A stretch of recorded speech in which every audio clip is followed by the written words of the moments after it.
Hey guys, welcome to a brand new video. Today I'm going to be bringing you my Barrows guide, something that's been requested actually quite a few times. Now having tested Barrows at my level with the Mortania hard diaries complete, I'm getting about 1 mil an hour in profit after my costs and stuff have been taken off. So I'm going to go over my method of getting that.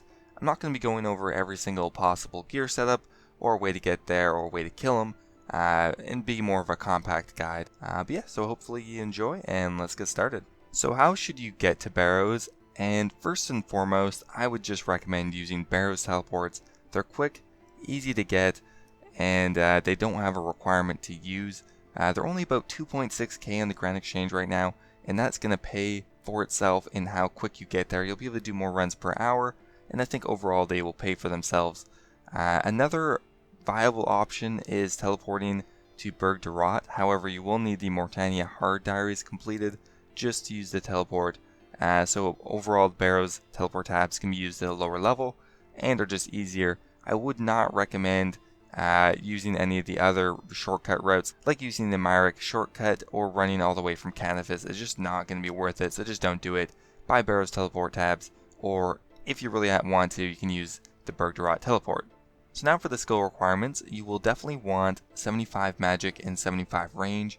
You can get away with a lower range level, but I would definitely try to have 75 magic before you do too many Barrows runs. Of course, you can do it with less. It's just for efficiency wise, you'll probably want around these stats. 70 defense is not as important, but still pretty nice to be able to wear any kind of Barrows equipment. And 43 prayer is a must. You have to have that to do the runs, and even a prayer level of 60 or 70 will help out a lot more and save you a lot more on food and prayer potions. Okay, so now to go over my gear setup, I want to mention a few things, but first and foremost, when you're choosing your gear, it doesn't have to be picture perfect for what I have, but keep in mind you want to be maxing out your defensive bonuses first, as well as any items that might increase your max hit, as in magic damage, and by that I mean like the Tormentor Bracelet or the Occult Necklace are going to be good here, despite my next point. And that is that you should not be necessarily bringing magic gear, except of course for the weapon, because since the Barrows brothers have such a low magical defense, I think it's even negative or zero, even wearing a rune plate body will not affect how accurate you are that much. You won't really notice the difference. So you should be maxing out, like I said, your defensive bonuses. So if you have dragon boots or even dragon armor, that's going to be more useful for you than wearing Mystic. Mystics is really bad here because it has no defensive bonuses. All it's going to be doing is giving you the defense that it gives, which is nothing, as well as magical accuracy, which is not very useful here. If you have 70 defense, you most definitely should be wearing some sort of Barrows gear. I have a rims just because I already have it in the bank, and I haven't noticed a huge difference in the amount of damage I take, so I just wear it because I use it for other things and it just makes more sense. So now for your offensive weapon, you most definitely should be using a trident, whether a trident of the seas or trident of the swamps. Obviously the toxic trident is better, but either will do. Now you can use Ivan's Blast, but be prepared for the whole process to take a lot longer. You'll be doing less damage and being less accurate. Now you will need to bring a range switch. I am using the Toxic Blowpipe, which is by far the best option.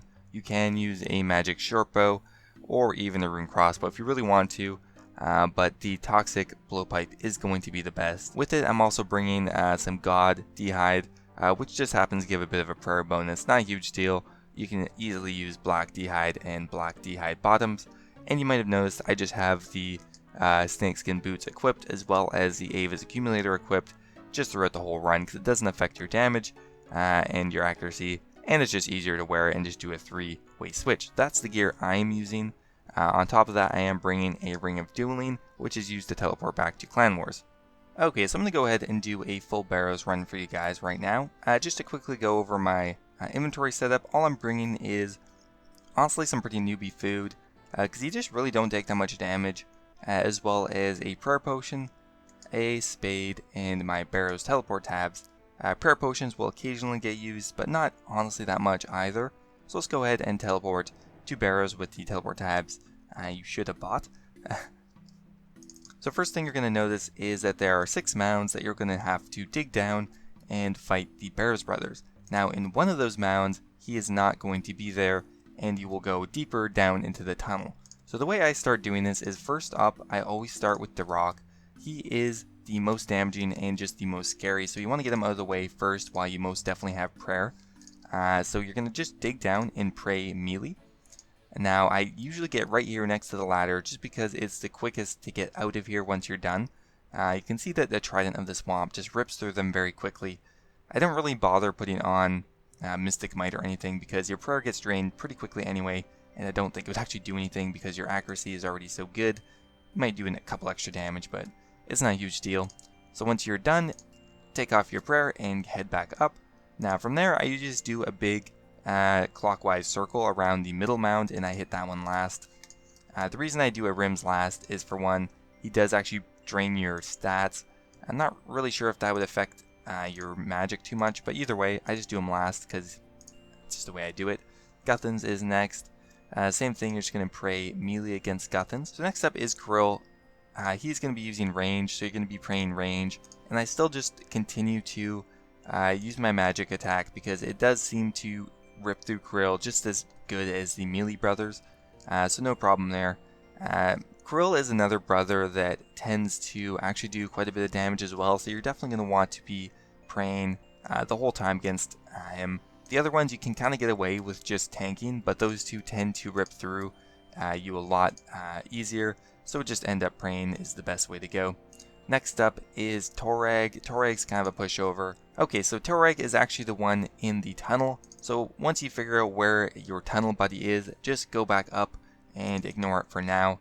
One other thing worth noting is whenever you're underground, your prayer is going to be getting drained, so definitely don't dilly-daddle too much when you're underground, because you'll constantly be getting a prayer drain.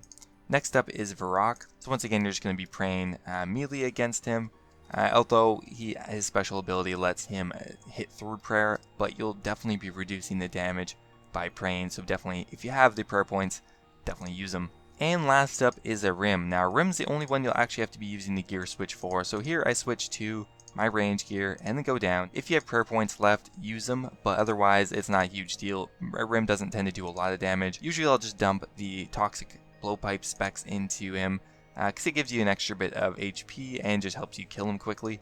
And the blowpipe honestly just kills a Rim so quickly, so it's not that big a deal. And there we go, we've killed all the brothers, easy. Now from here, now that you're in the center, you're going to go back to where the brother was missing from. So in my case, it was Torag. If you're using OS Buddy, it has a nice little counter up here in case you forget, but do try to remember because it's annoying otherwise.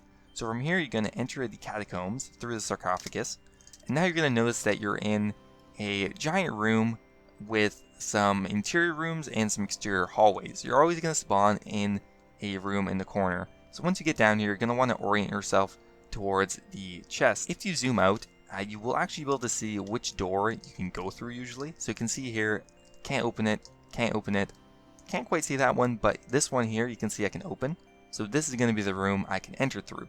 So from here you have to look through what doors you can actually exit through, and there's usually only one door you can go through, and unfortunately right now it's an exterior door. So one other thing you want to keep in mind here is you can see the reward potential, which right now is 54%. So 100% will get you the max amount of rewards, and to get 100% you will need to kill some of the minions down here. I'll just say right off the bat that the most profitable way to get the kill count is just to kill 3 skeletons. It's the easiest. It's going to get you not 100%, but it'll get you the max amount of runes possible, which are worth the most. So what you're going to want to do is just run through the tunnel. You'll get used to doing this more. Keep running through, and when a skeleton attacks you, kill it. But don't go out of your way to kill other things and then kill the skeleton. Just run through, and when the skeleton attacks you automatically, just go ahead and kill it. Here there's another skeleton here, so I'll just go kill it, and that will be the kill count completed.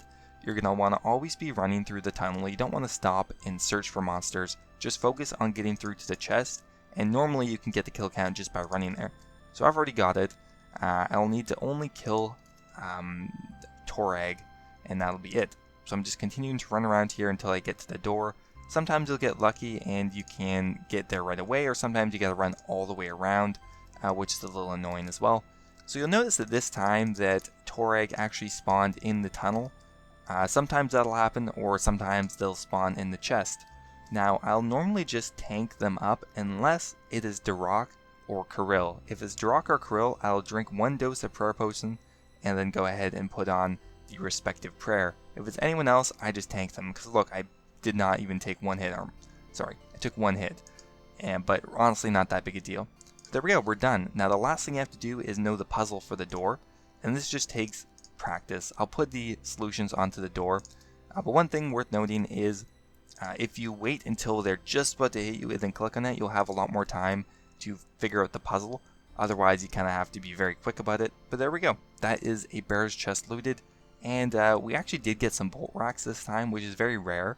When you go for 88%, you almost never get bolt racks and you'll get max amount of runes. Alright, so that's about it. From here, I just teleport back to Clan Wars. And honestly, I don't even usually bank, except for this time my dueling ring did run out. But all you gotta do is run over here to the free-for-all portal, run in it, and then teleport out, and all your stats will be restored, including prayer, HP. The only thing that doesn't get restored is your special attack, but that's not a huge deal. So you notice I did the entire run without using a single piece of food or a single prayer potion. That does happen fairly frequently. So once you have these stats and get used to it, you can pretty much expect to use very minimal amount of resources to sustain yourself. So now to determine how much money you can make an hour at Barrows. So in the background, I'm going to be doing 1 hour's worth of chests. So it takes me about roughly 5 minutes to do a Barrows chest. So that equates to about 12 per hour. Now per chest, I get around 60 to 70k in runes alone. That's not including any Barrows equipment you might get. And that alone will get you close to 8 or 900k an hour just from the runes, upwards of a mil sometimes if you're lucky. So that just on its own will make you probably, after all your costs is gone, maybe 4 to 500k an hour. Now this is assuming you do have the Mortania hard diaries completed. If you don't, you can expect to make probably closer to 6 or 700k an hour just in runes. And that's not including any of your costs. Of course, this is just how much you're going to be bringing in. So I would recommend completing the diaries, but honestly, you can still do them before that and you'll still be making decent money per hour. So now to talk about the Barrows equipment. So there's actually a 1 in 17 chance of getting a piece of Barrows. So that equates to a piece of Barrows about every hour and a half. So I've gone ahead and calculated the average price of a Barrows item, and it's about 700k at the current prices. So if we take that and bring it down to how much you're going to get every hour, it's about an extra 500k an hour you should be getting on average. In this particular loot, I actually got an item worth 400k, so it's pretty much bang on with what you should be getting on average. Of course, you're not going to get a piece of Barrows every single hour, but the cost when you take into a large sample size will be about 4 to 500k an hour from the equipment. Okay, so there we go. We finished off 1 hour worth of chests. Now I started off with about 2,000 Trident charges, so we used about 500 charges on the Trident, which is about 250k. So expect to use about 250 to 300k an hour just in Trident charges. But let's go have a look at our total loot first here. So we're going to toss in all the runes, and we did get the Duroc's helm, which, like I explained, is pretty average. And we got some mind runes and the Duroc's helm and 14k and some bolt racks. So in total, we got about 1,250k worth of loot. Now we just have to figure out our cost, and to count that, we're basically going to be using 1 prayer potion that we used in the hour, 12 Barrows teleport tabs, and some food, which equates to about 55k, plus about 250k in Trident charges used, plus a very minimal amount of toxic blowpipe shots. So in total, we probably lost about 300k in total in resources and supplies, and we netted about 1,250, leaving us with about 950k in profit for the hour, which is pretty average. I've done a couple hours of this now, and it roughly gets down to about 1 mil every hour. So anyway guys, I hope you enjoyed the video. If you did, don't forget to toss a like. It took a little while to record, and I will see you guys in the next video.